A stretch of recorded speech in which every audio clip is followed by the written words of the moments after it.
Assalamualaikum warahmatullahi wabarakatuh. Pada pertemuan kali ini kita akan membahas tentang tipografi.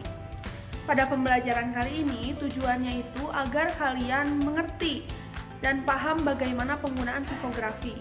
Apa pengertian tipografi, apa jenis-jenisnya dan apa fungsinya. Selain itu, dengan belajar tipografi diharapkan kalian juga mampu membuat tipografi, mampu mempraktikkan teknik tipografi. Terus manfaat di dunia nyatanya apa kalau saya belajar tipografi? Yang pertama, kalian bisa aja bikin usaha sendiri untuk jualan poster-poster. Kalian tahu kan, di resto-resto atau di tempat manapun di zaman sekarang, zaman kekinian, perlu banget tipografi untuk hiasan dindingnya, dan ini adalah usaha yang lumayan banget gitu kan. Selain itu, kalian juga bisa jadi penyetok desain-desain tipografi buat di kaos-kaos distro juga bisa. Ya kayak gitu-gitulah pokoknya. Kalau kalian belajar tipografi, kalian juga bisa bikin tata letak majalah yang bagus, bisa jadi layouter buku dan lain sebagainya. Oke, tanpa basa-basi lagi, langsung saja kita bahas apa itu tipografi. Oke, kita langsung saja ya. Tipografi. Tipografi ini berasal dari dua kata dalam bahasa Yunani, yaitu typos dan graphein. Typos ini berarti bentuk, sedangkan graphein berarti menulis. Jadi secara sederhana tipografi itu adalah bentuk dari sebuah tulisan. Namun secara umum, tipografi ini difahami sebagai suatu ilmu untuk memilih dan menata huruf dengan pengaturan penyebarannya pada ruang-ruang yang tersedia. Tipografi ini bukan sebatas memilih jenis huruf saja, tetapi lebih mengarah pada cara mengorganisasikannya. Pengorganisasian huruf ini meliputi pemilihan jenis huruf, pengaturan jarak antar baris, antar huruf, antar kata, antar spasi, termasuk memastikan anatomi huruf yang sesuai dengan tema pesan.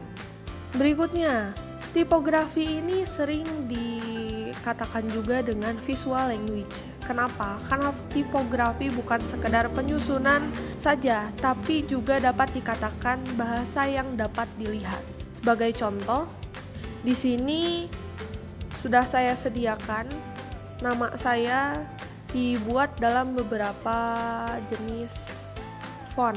Ketika saya menuliskan nama saya dengan jenis huruf seperti ini, maka saya terkesan seperti orang yang kuno, kaku gitu kan. Sedangkan beda lagi ketika nama saya dibuat seperti ini. Ini seperti yang cute gitu, yang manis, yang sweet, yang apa lagi. Ya pokoknya beda lah kayak kan. Nah, itulah maksud dari visual language.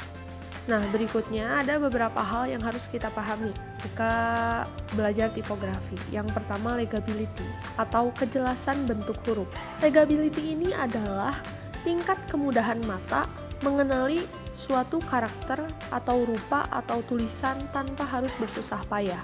Coba, saya di sini sudah menyediakan dua jenis huruf.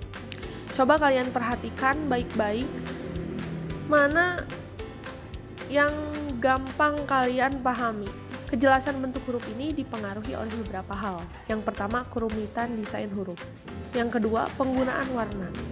Berikutnya juga frekuensi pengamat menemukan huruf tersebut. Berikutnya adalah aspek readability atau aspek keterbacaan. Readability ini adalah tingkat kenyamanan atau kemudahan suatu susunan huruf saat dibaca. Contohnya seperti dua poster ini.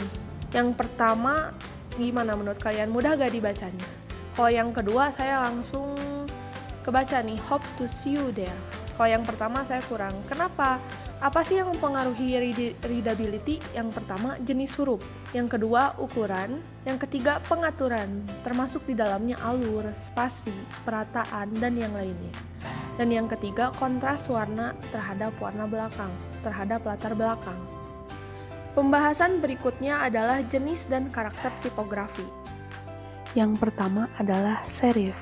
Jenis huruf serif ini adalah jenis huruf yang memiliki kaki atau sirip atau kait yang berbentuk lancip pada ujungnya.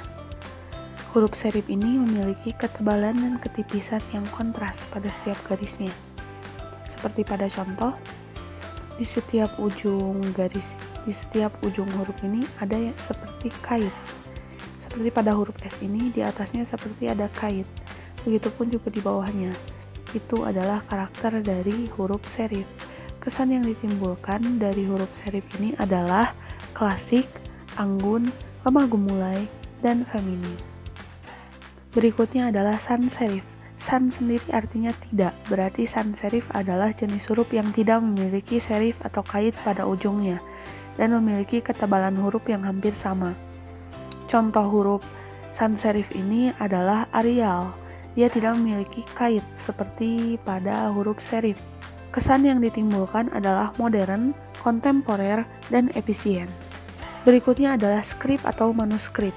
Adalah huruf yang menyerupai goresan tangan manusia yang dikerjakan dengan pena, kuas, pensil, dan biasanya miring ke kanan.